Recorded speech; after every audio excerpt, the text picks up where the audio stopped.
अस्सलाम वालेकुम दोस्तों, इस वीडियो को स्टार्ट करने से पहले मैं आप सभी व्यूवर्स और सब्सक्राइबर्स तक अपना एक छोटा सा ये पैगाम पहुंचाना चाहता हूं कि जैसा कि आप सभी व्यूवर्स और सब्सक्राइबर्स की दुआओं, प्यार, मोहब्बत और सपोर्ट की वजह से हमारे यूट्यूब चैनल पर इंशाल्लाह बहुत जल्द 1 मिलियन यानी 10 लाख से भी ज्यादा सब्सक्राइबर्स होने वाले हैं। तो दोस्तों, जब हमारे यूट्यूब चैनल पर 1 मिलियन सब्सक्राइबर्स मुकम्मल हो जाएंगे तो 1 मिलियन सब्सक्राइबर्स मुकम्मल होने के बाद इंशाल्लाह मैं बहुत जल्द आप सभी सब्सक्राइबर्स के लिए एक बहुत ही खास वीडियो बनाऊंगा और फिर मैं आपको उस वीडियो में ये बताऊंगा कि आखिर मैं अपने इस YouTube चैनल की वीडियोस को कैसे बनाता हूं, मैं वीडियोस को बनाने के लिए किन किन सॉफ्टवेयर्स का इस्तेमाल करता हूं, मैं कौन कौन सी किताबें पढ़ता हूं, मैं तहकीक कैसे करता हूं और मैं तहकीक यानी रिसर्च करने के लिए कौन कौन सी एप्लीकेशंस और वेबसाइट्स को इस्तेमाल करता हूं। इसके अलावा दोस्तों, मैं आपको आपके हर उस सवाल का जवाब दूंगा कि जो सवाल आप मुझसे मेरी इस वीडियो के नीचे कमेंट बॉक्स में पूछेंगे।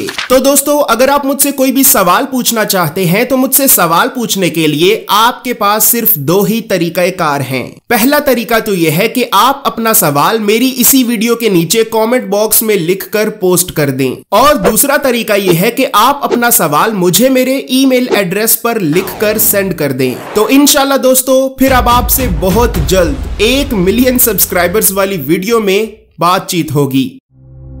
जब मुसलमानों ने हजरत इमाम अली इब्न अबी तालिब को अपना खलीफा मुकर्रर किया तो खलीफा मुकर्रर होने के बाद हजरत इमाम अली इब्न अबी तालिब ने मस्जिद कूफा के मिंबर पर खड़े होकर ये ऐलान किया कि आए लोगों, अगर तुम मुझसे कोई भी सवाल पूछना चाहते हो तो पूछ लो, इससे पहले कि मैं तुम में मौजूद ना रहूं। तो हजरत इमाम अली इब्न अबी तालिब के इल्म को झूठा साबित करने के लिए सरजमीने अरब के 10 बड़े आलिम हजरत इमाम अली इब्न अबी तालिब के पास हाजिर हुए और तकब्बुराना अंदाज में कहने लगे कि आए अली इब्न अबी तालिब, हमने सुना है कि तुमने मस्जिद कूफा के मिंबर पर खड़े होकर इस बात का दावा किया है कि अगर तुमसे किसी भी सवाल का जवाब पूछा जाएगा तो तुम सवाल पूछने वाले को उसके सवाल का सही जवाब दोगे। तो हजरत इमाम अली इब्न अबी तालिब ने यह फरमाया कि ऐ खुदा के बंदो, यकीनन तुमने सही सुना और अगर तुम मुझसे रोजे कयामत तक की भी किसी चीज के बारे में सवाल करोगे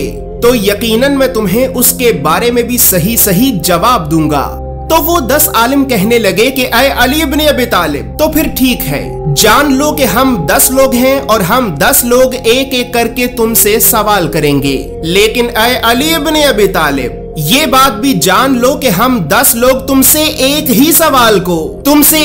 सवाल को बार बार पूछेंगे और तुम्हें हमारे उसी एक ही सवाल के 10 अलग अलग जवाब देना होंगे। बस अगर तुमने हमें हमारे एक ही सवाल के 10 अलग अलग जवाब दे दिए तो हम तुम्हें अपना खलीफा मान लेंगे, लेकिन अगर तुमने हमें हमारे एक ही सवाल के 10 अलग अलग जवाब ना दिए तो फिर यकीनन तुम एक झूठे खलीफा हो।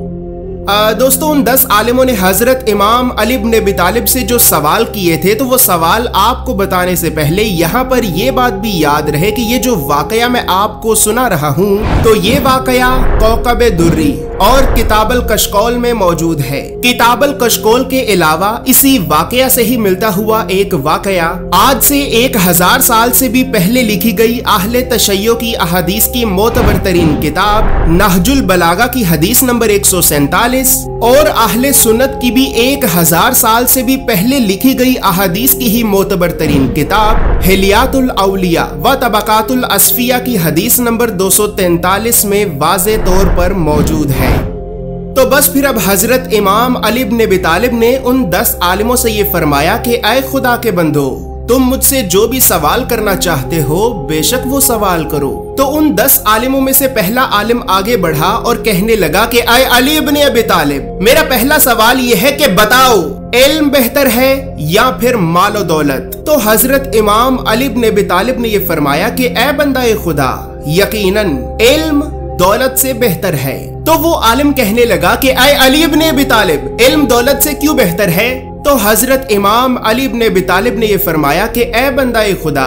तो फिर जान लो कि अगर दौलत को इस्तेमाल किया जाए तो दौलत कम हो जाती है और अगर इल्म को इस्तेमाल किया जाए तो इल्म ज्यादा हो जाता है। लिहाजा इसी वजह से इल्म दौलत से बेहतर है। इस जवाब पर वो पहला आलिम कहने लगा कि ऐ अली इब्न अबी तालिब, यकीनन तुमने मुझे मेरे पहले सवाल का सही अक्लमंदाना जवाब दिया है। बस फिर दूसरा आलिम भी आगे बढ़ा और उसने भी यही सवाल किया कि ऐ अली इब्न अबी तालिब, बताओ इल्म बेहतर है या फिर मालो दौलत? तो हजरत इमाम अली इब्न अबी तालिब ने ये फरमाया कि ऐ बंदाए खुदा, यकीनन इल्म दौलत से बेहतर है। तो वो भी कहने लगा कि ऐ अली इब्न अबी तालिब, इल्म दौलत से क्यों बेहतर है? तो हजरत इमाम अली इब्न अबी तालिब ने ये फरमाया कि ऐ बंदाए खुदा, वो इस वजह से क्योंकि एक दौलतमंद इंसान से उसकी दौलत को तो चुराया जा सकता है, लेकिन एक आलिम से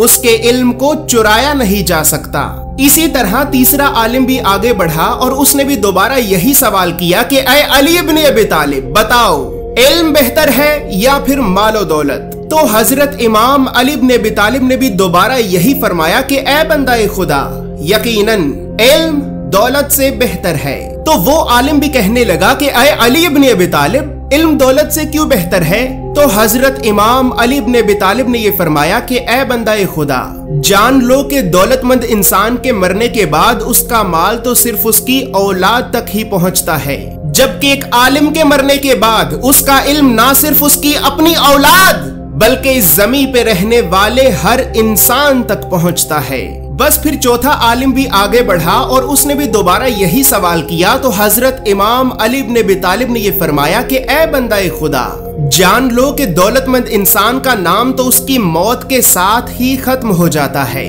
और फिर उसे कोई याद नहीं रखता, जबकि एक आलिम का नाम उसकी मौत के बाद भी उसके इल्म की वजह से जिंदा रहता है और लोग उसे उसकी मौत के बाद भी याद रखते हैं। इसी तरह चौथे आलिम को भी जवाब देने के बाद पांचवें आलिम से ये फरमाया कि ऐ बंदाए खुदा, जान लो कि दौलतमंद इंसान की ज्यादातर औलाद नाफरमान होती है और एक आलिम की ज्यादातर औलाद फरमा बरदार होती है। छठे आलिम से ये फरमाया कि ऐ बंदाए खुदा, जिसके पास दौलत ज्यादा होती है तो उसके दुश्मन भी ज्यादा होते हैं और जिसके पास इल्म ज्यादा होता है तो उसके सिर्फ दोस्त ही ज्यादा होते हैं। सातवें आलिम से ये फरमाया कि ऐ बंदाए खुदा,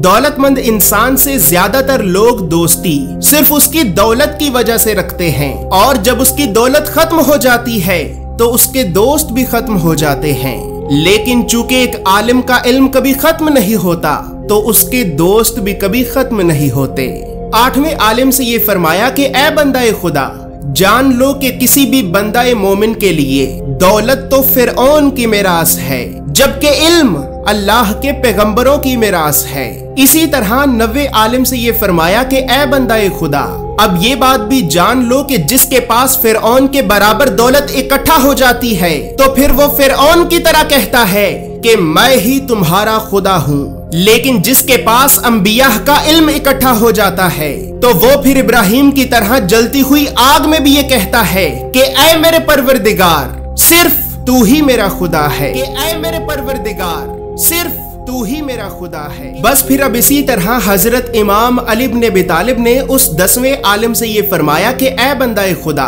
अब तुम भी इस बात को जान लो कि सिर्फ दौलत हासिल करने की जुस्तजू इंसान को शैतान की तरफ ले जाती है, जबकि इल्म हासिल करने की जुस्तजू इंसान को रहमान की तरफ ले जाती है, जबकि इल्म हासिल करने की जुस्तजू इंसान को रहमान की तरफ ले जाती है। लिहाजा ऐ लोगो, इसी वजह से इल्म दौलत से बेहतर है। बस जैसे ही सरजमीन अरब के इन 10 आलिमों ने ये देखा कि हजरत इमाम अली इब्न अबी तालिब ने तो इनके एक ही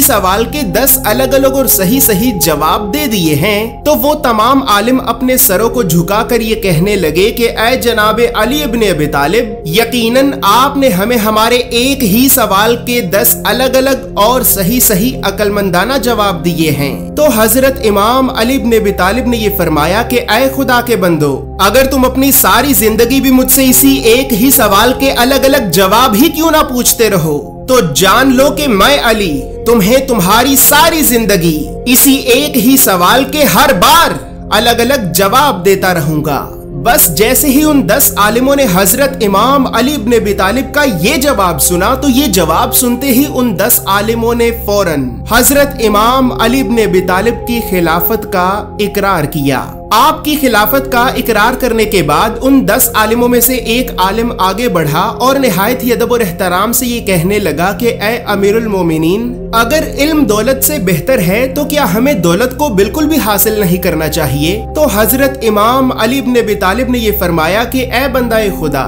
जान लो कि तुम उतनी दौलत को जरूर हासिल करो कि जो दौलत तुम्हारी इज्जत और गैरत की हिफाजत कर सके, जो दौलत तुम्हें अल्लाह के अलावा किसी और का मुख्ताज ना होने दे, और जो दौलत तुम्हारी दुनियावी जरूरियात को भी पूरा कर सके। लेकिन ए बंदाए खुदा, याद रखो कि जो दौलत तुम्हारे पास तुम्हारी जरूरियात को भी पूरा करने से ज्यादा है, तो फिर तुम्हारी उस दौलत में यकीनन मखलूकात खुदा का भी हिस्सा मौजूद है। लिहाजा इसी वजह से ही अल्लाह रब्बुल इज्जत ने भी अपने कुरान में ये इरशाद फरमाया है कि ए ईमान वालो, जान लो कि तुम्हारा माल और तुम्हारी औलाद इस दुनिया में तुम्हारे लिए एक आजमाइश है, और कहीं ऐसा ना हो कि तुम्हारा माल और तुम्हारी औलाद तुम्हें अल्लाह की याद से गाफिल कर दे, और फिर जो ऐसा करेंगे वही तो कयामत के दिन हमेशा हमेशा का नुकसान उठाने वालों में से होंगे। और जान लो कि कयामत के दिन ना ही तो तुम्हारा माल और ना ही तुम्हारी औलाद तुम्हारे किसी काम आएगी। लिहाजा ए बंदाए खुदा, तुम्हारा हकीकी माल तो सिर्फ वो आमाल हैं कि जो तुम दुनिया में कमाओ और आखिरत पे लगाओ। तुम्हारा हकीकी माल तो सिर्फ वो आमाल हैं कि जो तुम दुनिया में कमाओ और आखिरत पे लगाओ। तुम्हारा हकीकी माल